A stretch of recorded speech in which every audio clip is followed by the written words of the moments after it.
আমপানে ২৬ জেলায় ১১০০ কোটি টাকার ক্ষতি, মারা গেছে ১২ জন। দ্রুত বাঁধ মেরামত ও ক্ষতিগ্রস্তদের সহায়তার নির্দেশ প্রধানমন্ত্রী। আমপানে অচল কলকাতা, তছনছ ২৪ পরগনা, মারা গেছেন ৭২ জন। করোনার চেয়ে বেশি ক্ষতি হয়েছে বলছেন মমতা।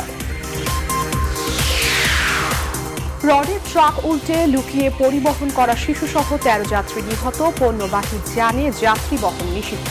ঘরের বাইরে যেতে পাশ দেওয়ার চিন্তা পুলিশের। দেশে একদিনে করোনা শনাক্ত, মৃত্যুর নতুন রেকর্ড। সংক্রমণের জন্য আগামী ২ সপ্তাহ ঝুঁকিপূর্ণ। বিশ্বজুড়ে আক্রান্ত বাড়ায় ৪ দেশকে দুষছে বিশ্ব স্বাস্থ্য সংস্থা। মহামারীর ধাক্কায় কমছে রেমিটেন্স, দেশের বাজারে ডলার সংকট। আমদানি খরচ মেটাতে কিনতে হচ্ছে বাড়তি মূল্যে, বড় লোকসানের শঙ্কা। এবং কাতার বিশ্বকাপে করোনার প্রভাবের শঙ্কা। ২০২২ পর্যন্ত বেলজিয়ামের কোচের দায়িত্বে মার্টিনেস। বায়ার্নের সঙ্গে চুক্তির মেয়াদ বাড়ল মানুয়েলের।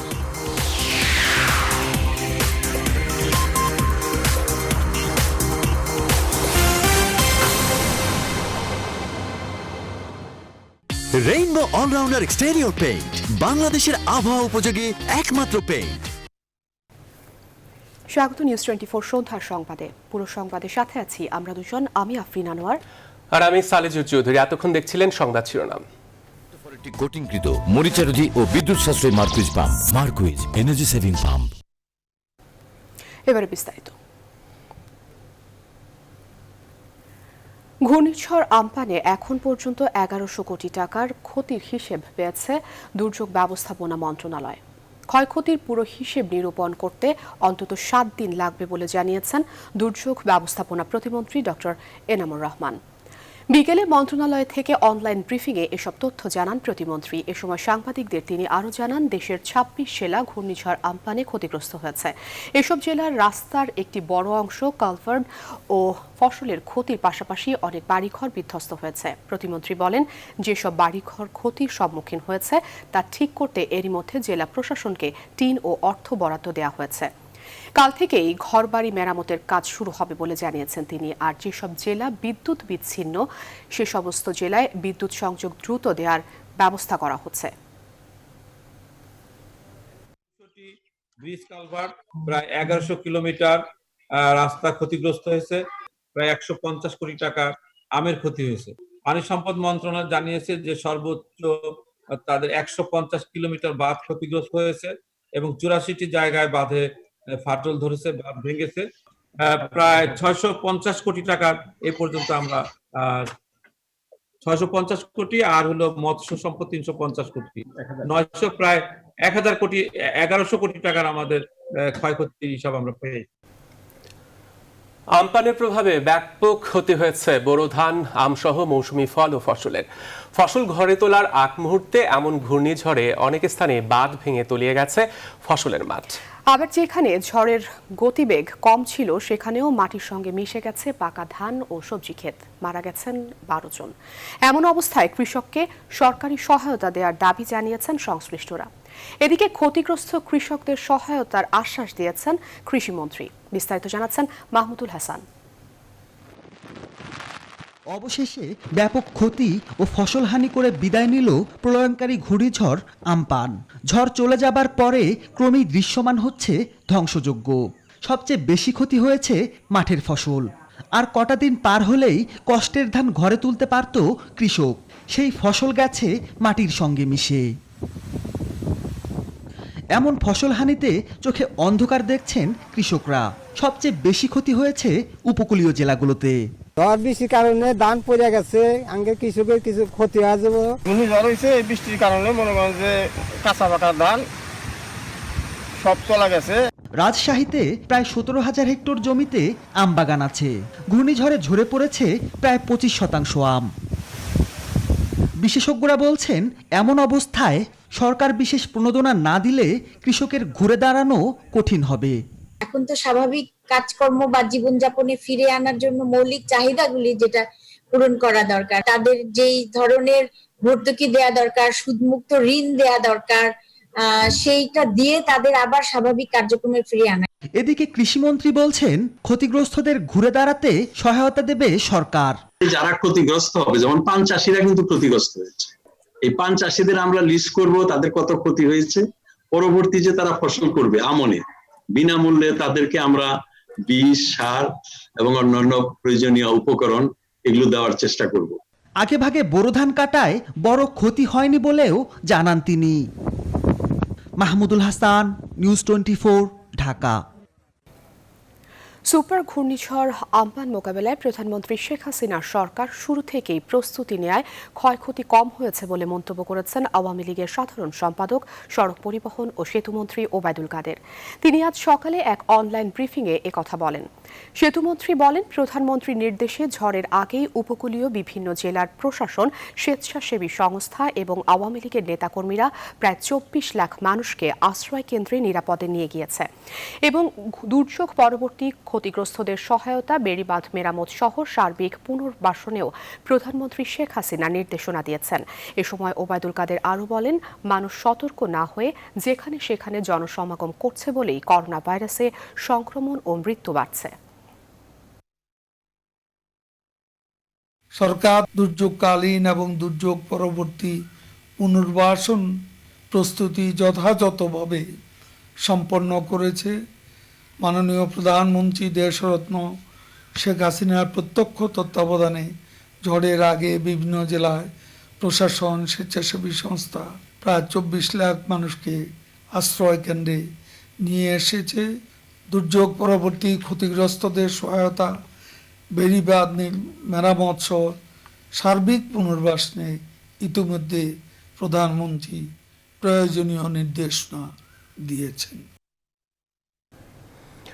ঘূর্ণিঝড় আম্পানের আঘাতে ক্ষতিগ্রস্ত বেড়িবাঁধগুলো দ্রুত সময়ের মধ্যে মেরামতের উদ্যোগ নিয়েছে পানি সম্পদ মন্ত্রণালয়। একই সঙ্গে প্রাকৃতিক দুর্যোগে ক্ষতিগ্রস্ত বেড়িবাঁধ যেন বছর বছর সংস্কার করতে না হয়, সেজন্য নেওয়া হচ্ছে স্থানীয় উদ্যোগ। পানি সম্পদ উপমন্ত্রী এনামুল হক শামীম জানিয়েছেন, দ্রুতই বেড়িবাঁধ মেরামতের জন্য দরপত্র আহ্বান করা হচ্ছে। বিস্তারিত জানাচ্ছেন শাহ আলী জয়।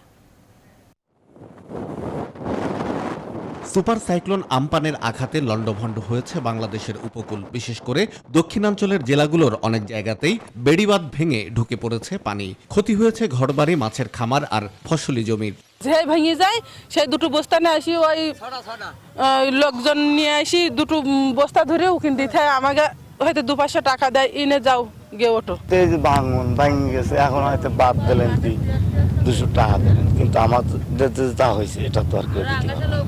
বাগেরহাটের শরণখোলায় 2 কিলোমিটার বেড়িবাঁধের বিভিন্ন স্থান ভেঙে প্লাবিত হয়েছে নিম্নাঞ্চল। খুলনার কয়রায় বেড়িবাঁধ ভেঙেছে 3 জায়গায়। এছাড়া সাতক্ষীরা, পটুয়াখালী, বরগুনা সহ মোট 13 জেলায় 84 পয়েন্টে ভেঙেছে বেড়িবাঁধ, যার দৈর্ঘ্য প্রায় 7.5 কিলোমিটার। অনেক সময় প্রকৃতির কাছে আমরা অসহায়, যেমন আম্পানে 10 থেকে 15 ফিট উঁচু জলোচ্ছ্বাস হয়েছে। আমাদের স্বাভাবিক যে বেড়িবাঁধ তার চেয়ে অনেক বেশি পানির প্রবাহ হয়েছে, যার কারণে অনেক ক্ষেত্রে বেড়িবাঁধ ভেঙে গিয়েছে এবং ভেঙে বেড়িবাঁধের উপর দিয়েও পানি প্রবাহিত হয়ে ভিতরে প্রবেশ করছে। পানি সম্পদ উপমন্ত্রী জানিয়েছেন, ক্ষতিগ্রস্ত বাঁধ মেরামতের কাজ শুরু হয়ে গেছে। প্রত্যেকটা বাঁধকে আমরা প্রশস্ত করব এবং প্রত্যেকটা বাঁধকে উঁচু করব, যেন স্বাভাবিক আরো বেশি উঁচু করলে যেন সবসময় এগুলা ক্ষতিগ্রস্ত না হয়। স্থায়ীভাবে বাঁধ করার জন্য আমরা এই ঝুঁকিপূর্ণ এলাকাগুলোতে প্রকল্প প্রণয়ন করেছি এবং সেই প্রকল্পগুলো প্রক্রিয়াধীন আছে এবং আমরা চেষ্টা করছি দ্রুত এই প্রকল্পগুলো বাস্তবায়িত হয়। সেই প্রকল্পগুলো বাস্তবায়িত হলে এতে আশা করি প্রতি বছরই এভাবে বাঁধগুলো আর ঘূর্ণিঝড়ে ভাঙবে না। বাংলাদেশে 16,500 কিলোমিটার বেড়িবাঁধ আছে, আর উপকূলীয় এলাকায় এর দৈর্ঘ্য 5,700 কিলোমিটার। শাহ আলী জয়, নিউজ 24, ঢাকা। ভারতে ভয়ঙ্কর ঘূর্ণিঝড় আম্পানের তাণ্ডবে লণ্ডভণ্ড হয়ে গেছে কলকাতা সহ পশ্চিমবঙ্গের সমুদ্র উপকূলীয় এলাকাগুলো। এই প্রাকৃতিক দুর্যোগে কমপক্ষে 72 জন মারা গেছে বলে জানিয়েছেন মুখ্যমন্ত্রী মমতা বন্দ্যোপাধ্যায়। সেই সঙ্গে আম্পান পরবর্তী রাজ্যের পরিস্থিতি খতিয়ে দেখার জন্য প্রধানমন্ত্রী নরেন্দ্র মোদীকে আহ্বান জানালেন মমতা। বিস্তারিত চন্দ্রানী চন্দ্রার ডেস্ক রিপোর্টে। ভারতের পশ্চিমবঙ্গের উপকূলবর্তী অঞ্চলে ব্যাপক তাণ্ডব চালিয়েছে শক্তিশালী ঘূর্ণিঝড় আম্পান।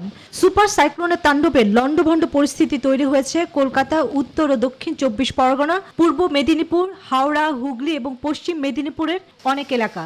ঘূর্ণিঝড় আম্পানে প্লাবিত হয়েছে কলকাতার বিমানবন্দরের রানওয়ে। হাঁটু সমান পানিতে তলিয়ে গেছে বিমানবন্দরটির অনেক অংশ। সোশ্যাল মিডিয়ায় ছড়িয়ে পড়েছে কলকাতা বিমানবন্দরের কিছু দৃশ্য।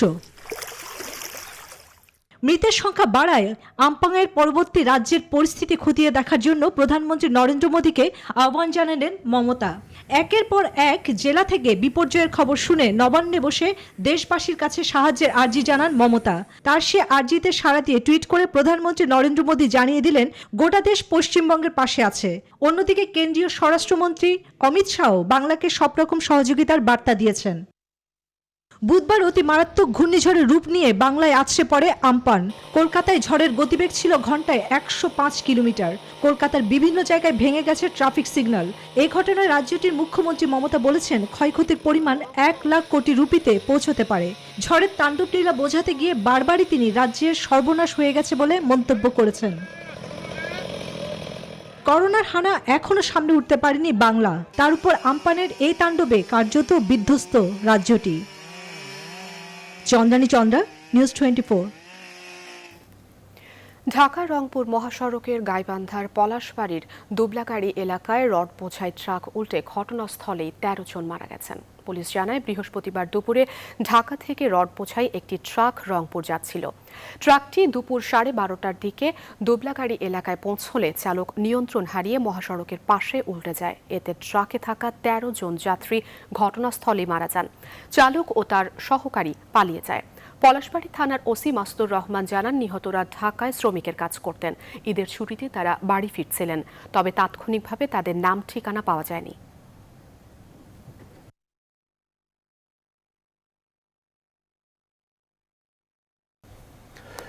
করোনা ভাইরাসের প্রাদুর্ভাব নিয়ন্ত্রণে জনসাধারণের বাইরে ঘোরাফেরা নিয়ন্ত্রণ করতে চালু হচ্ছে পরীক্ষামূলক মুভমেন্ট পাস।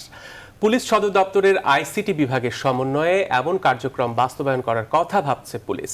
শুধু জরুরি সেবার সঙ্গে সংশ্লিষ্টরা এই সুবিধা পাবেন। বিস্তারিত জানাচ্ছেন মৌ খন্দকার।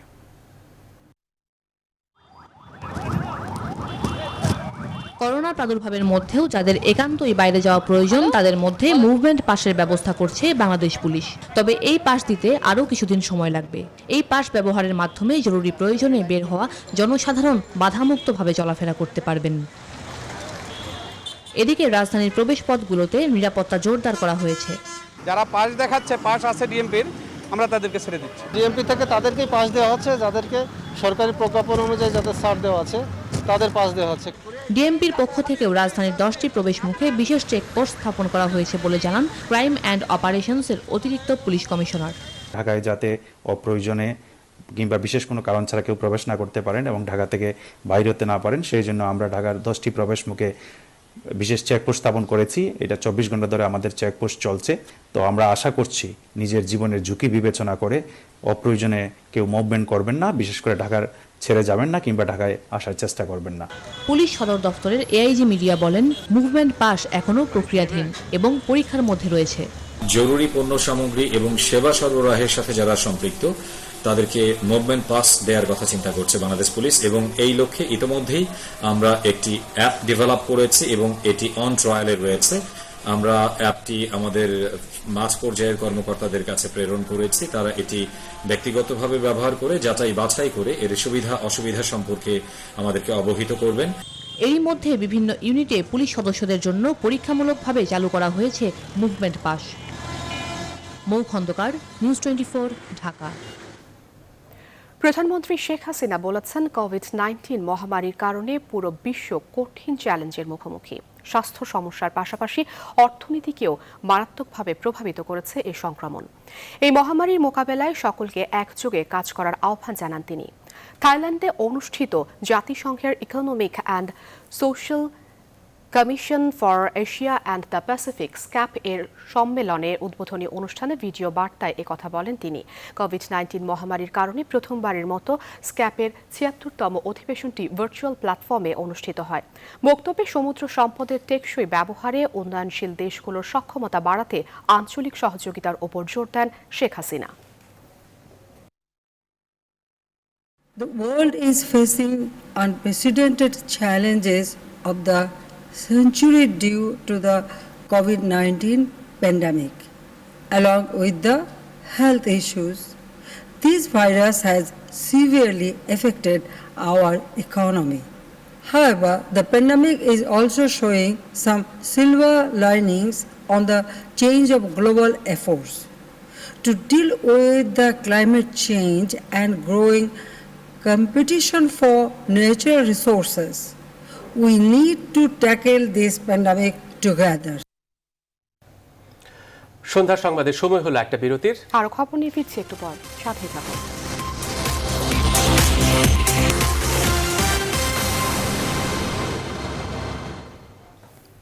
বিরতির পর আবারও স্বাগত। দেখছেন নিউজ 24 সন্ধ্যার সংবাদ। আগামী 31 মে এসএসসি ও সমমান পরীক্ষার ফল প্রকাশ করা হবে। ওই দিন সকাল 10টায় প্রধানমন্ত্রী গণভবন থেকে ভিডিও কনফারেন্সের মাধ্যমে চলতি বছর অনুষ্ঠিত এসএসসির ফলাফল ও পরিসংখ্যান প্রকাশ করবেন। এবার কোনো শিক্ষা প্রতিষ্ঠানে ফলাফল পাঠানো হবে না। শিক্ষার্থীরা মোবাইল থেকে প্রি রেজিস্ট্রেশন করে রাখলেই ফল ঘোষণার সঙ্গে সঙ্গে সেই নম্বরে ফল পৌঁছে যাবে বলে জানিয়েছেন আন্তঃশিক্ষা বোর্ড সমন্বয় সাব কমিটি। চলতি বছর ৩রা ফেব্রুয়ারি এসএসসি ও সমমান পরীক্ষা হয়ে শেষ হয় ৬ মার্চ। সারা দেশের প্রায় ৩৫০০ পরীক্ষা কেন্দ্রে ২৯,০০০ শিক্ষা প্রতিষ্ঠান থেকে প্রায় ২০ লাখ শিক্ষার্থী এই পরীক্ষায় অংশ নেয়।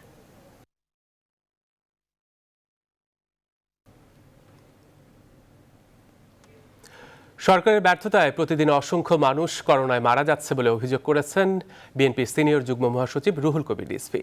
স্বাস্থ্য খাতে সরকারের অবহেলার ফলেই এই বিপর্যয় ঘটছে বলেও মন্তব্য করেন তিনি। বৃহস্পতিবার বাড্ডা থানা বিএনপির পক্ষ থেকে দুস্থদের মাঝে ত্রাণ বিতরণ করেন রুহুল কবির রিজভী। অনুষ্ঠান শেষে তিনি অভিযোগ করেন, স্বাস্থ্য খাতে সরকারের নজর নেই বলেই বার্ষিক উন্নয়ন কর্মসূচিতে স্বাস্থ্যকে 7 নম্বরে রাখা হয়েছে। এদিন রাজধানীর আরও কয়েকটি স্থানে বিএনপির পক্ষ থেকে দরিদ্র মানুষের হাতে খাবার তুলে দেওয়া হয়। নয়াপল্টনে বিএনপির কেন্দ্রীয় কার্যালয়ে মৎস্যজীবী দলের পক্ষে এবং ধোলাইপাড়ে শ্যামপুর থানা বিএনপির উদ্যোগে দুস্থ দরিদ্র মানুষের মাঝে ত্রাণ বিতরণ করা হয়েছে।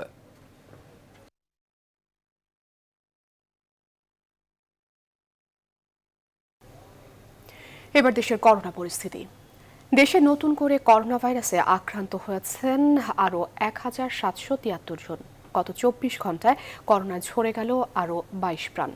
আজ দুপুরে দেশের করোনা ভাইরাস পরিস্থিতি নিয়ে অনলাইন ব্রিফিংয়ে এই তথ্য জানান স্বাস্থ্য অধিদপ্তরের অতিরিক্ত মহাপরিচালক অধ্যাপক নাসিমা সুলতানা। তিনি জানান, এ পর্যন্ত মোট আক্রান্ত হয়েছেন ২৮,৫১১ জন এবং মোট মৃত্যু ৪০৮ জন। আর গত ২৪ ঘন্টায় নমুনা পরীক্ষা হয়েছে ১০,২৬২টি। নতুন করে সুস্থ হয়ে বাড়ি ফিরেছেন আরও ৩৯৫ জন। এটাই এ পর্যন্ত একদিনে সর্বোচ্চ নমুনা পরীক্ষা, শনাক্ত ও মৃত্যুর রেকর্ড। করোনা প্রতিরোধে বরাবরের মতো স্বাস্থ্যবিধি ও সামাজিক দূরত্ব কঠোরভাবে মেনে চলারও আহ্বান জানান ডাক্তার নাসিমা। নমুনা সংগৃহীত হয়েছে 10,174টি এবং নমুনা পরীক্ষা হয়েছে 10,262টি, আগের কিছু নমুনা সহ।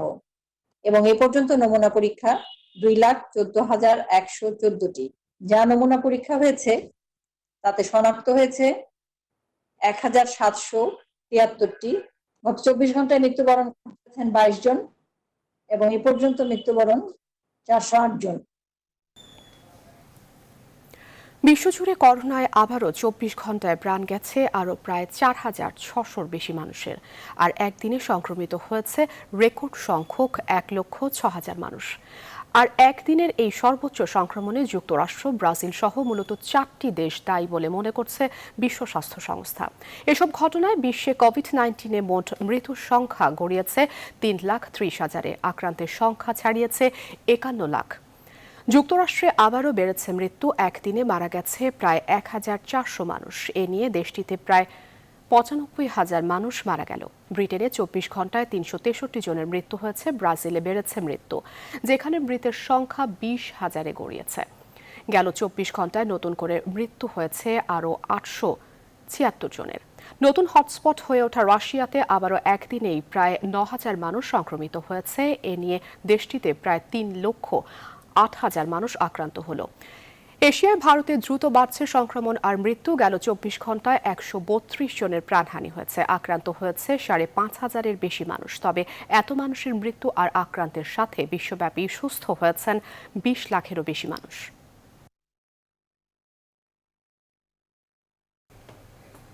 সন্ধ্যা সংবাদের সময় হলো আরেকটা বিরতি। ফিরছি একটু পর।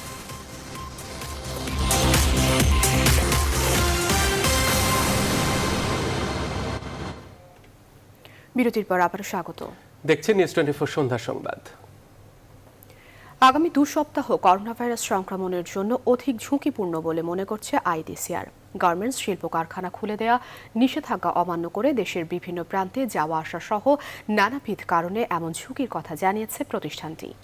স্বাস্থ্যবিধি মেনে না চললে চিকিৎসা ব্যবস্থায় ধস সহ ভয়াবহ পরিস্থিতি তৈরি হতে পারে বলে মনে করছেন জনস্বাস্থ্য বিশেষজ্ঞরা। রিশাদ হাসান জানাচ্ছেন বিস্তারিত। বাংলাদেশে করোনা ভাইরাসের সংক্রমণ বিশ্বের অন্যান্য দেশের মতো অতি ঊর্ধ্বগতিতে না বাড়লেও সংক্রমণ রেখা ক্রমেই হচ্ছে ঊর্ধ্বমুখী। এ অবস্থায় ঈদের ছুটিকে সামনে রেখে নিষেধাজ্ঞা অমান্য করে নিয়ম ভাঙার মহোৎসবে ঘরমুখো হয় মানুষ। এই চিত্রই বলে দিচ্ছে স্বাস্থ্যবিধিকে বুড়ো আঙুল দেখিয়ে দেওয়ার সব মাত্রাই যেন ছাড়িয়ে গেছে গেল কয়েকদিনে। আইডিসিআর উপদেষ্টা ডক্টর মুশতাক হোসেন বলছেন, মাত্রাতিরিক্ত নিয়ম ভঙ্গের কারণে আগামী 2 সপ্তাহ সংক্রমণের জন্য অধিক ঝুঁকিপূর্ণ সময়। 2 সপ্তাহ তো পরে বটেই, এই 2 সপ্তাহের মধ্যে যদি আমরা নিয়ন্ত্রণে আনতে না পারি আমাদের চলাচল, এবং স্বাস্থ্য বিভাগ যদি এই বিষয়গুলো আমরা কড়াকড়ি ভাবে নিয়ন্ত্রণ করতে সক্ষম না হই, তাহলে 2 সপ্তাহের পরের সপ্তাহগুলো কিন্তু আরো বেশি আমরা রোগের সংক্রমণের ঝুঁকি দেখব। প্রতিষ্ঠানের প্রধান বৈজ্ঞানিক কর্মকর্তা বলছেন, সীমিত পরিসরে কিছু কারখানা প্রতিষ্ঠান খুলে দেওয়ার নামে তার নিয়ন্ত্রণ করতে না পারায় যে ঝুঁকি তৈরি হচ্ছে, এবার শহরের পাশাপাশি তা গ্রামাঞ্চলেও সমানভাবে বৃদ্ধি পেতে পারে। নানাবিধভাবে নিজেদের মুভমেন্ট বাড়িয়ে আমরা যেটা করছি, আমরা সেটা যেমন নিজেদেরকে বিপদের মধ্যে ফেলে দিচ্ছি, আমাদের পরিবারকে বিপদের মধ্যে ফেলে দিচ্ছি, এবং আমাদের স্বভাবতই দেশের মানুষকে বিপদে ফেলে দিচ্ছি। জনস্বাস্থ্য বিশেষজ্ঞদের মতে, এই সংক্রমণের চাপ বাড়লে চিকিৎসা ব্যবস্থার পক্ষে তা নিয়ন্ত্রণ করা অসম্ভব হয়ে পড়বে। যদি আরেকটু চাপ বেড়ে যায় তাহলে কিন্তু আমাদের চিকিৎসা ব্যবস্থায় লন্ডভন্ড হয়ে যাবে। তেমনি কিন্তু যে অর্থনৈতিক সুবিধার জন্য কলকারখানাগুলো খুলে দেওয়ার কথা ভাবলো এবং খুলে দেওয়া হলো, সেই লাভও কিন্তু আমরা ঘরে তুলতে পারবো না। স্বাস্থ্যবিধি মেনে না চললে পরিস্থিতি আরও ভয়াবহ হবে বলে মত বিশেষজ্ঞদের। রিশাদ হাসান, নিউজ 24, ঢাকা। এবারে ফার্স্ট সিকিউরিটি ইসলামী ব্যাংক অর্থ বাণিজ্যের সংবাদ।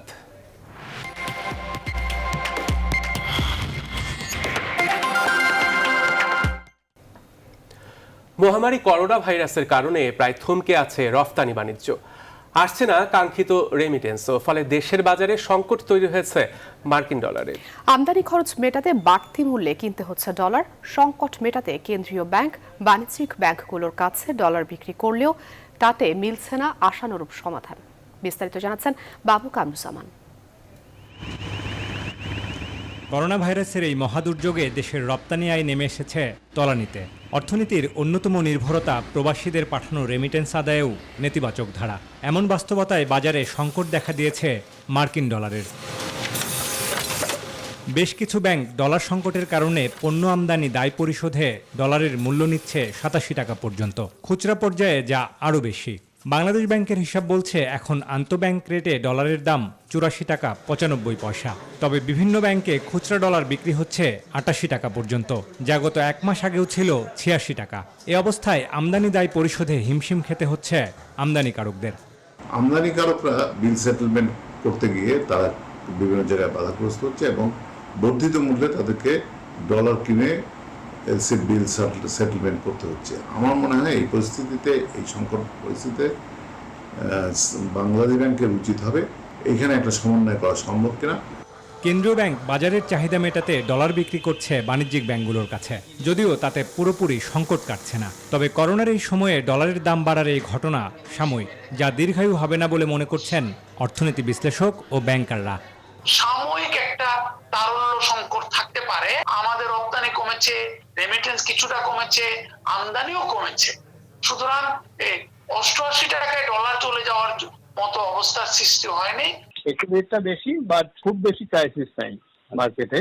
কিছুটা ক্রাইসিস যেটুকু হয়েছে সেটা এই করোনার কারণে ফরেন রেমিটেন্সটা অনেকেরই কমে গেছে, ফলে কিছুটা সাপ্লাই কম আছে ডলারের। চলমান এই দুর্যোগে লকডাউন ও সাধারণ ছুটির সময় বাণিজ্যিক ব্যাংকের কাছে প্রায় 40 কোটি ডলার বিক্রি করেছে কেন্দ্রীয় ব্যাংক। বাবু কামরুজ্জামান, নিউজ 24, ঢাকা। সংবাদের এ পর্যায়ে নিচ্ছি আরেকটি বিরতি, সাথে থাকুন।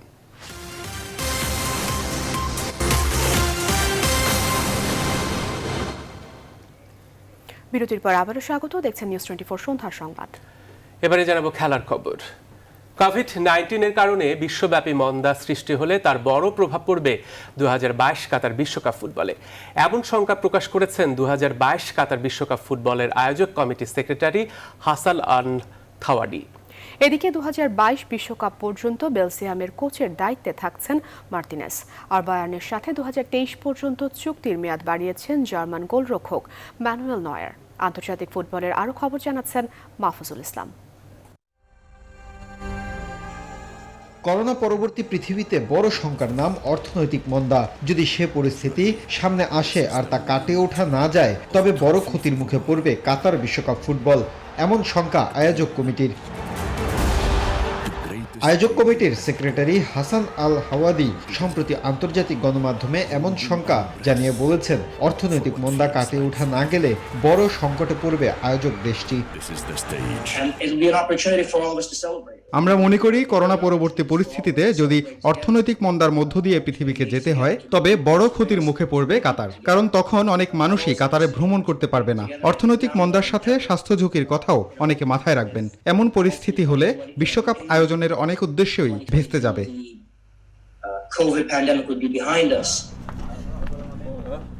ম্যানুয়েল নয়ার 34 বছর বয়সী জার্মান গোলরক্ষকের চাহিদাটা বাড়ছে দিনকে দিন। তার উপর আস্থা রাখছে ক্লাব বায়ার্ন মিউনিখ। 2021 সাল পর্যন্ত যে চুক্তি ছিল তার মেয়াদ বাড়ছে আরও 2 বছর। 2023 সাল পর্যন্ত থাকছে বায়ার্নেই। 2018 বিশ্বকাপে মার্টিনেজের অধীনে দুর্দান্ত ছিল বেলজিয়াম। দেশটির ফুটবল অ্যাসোসিয়েশন জানিয়েছে 2022 কাতার বিশ্বকাপ পর্যন্ত দলটির দায়িত্ব থাকছে তার হাতেই। এর আগে 2020 ইউরো পর্যন্ত ছিল চুক্তির মেয়াদ, কিন্তু ইউরো 1 বছর পিছিয়ে যাওয়ায় 2022 সাল পর্যন্ত মার্টিনেজের সাথে চুক্তিবদ্ধ হলো দেশটির ফুটবল অ্যাসোসিয়েশন। মাহফুজুল ইসলাম, নিউজ 24।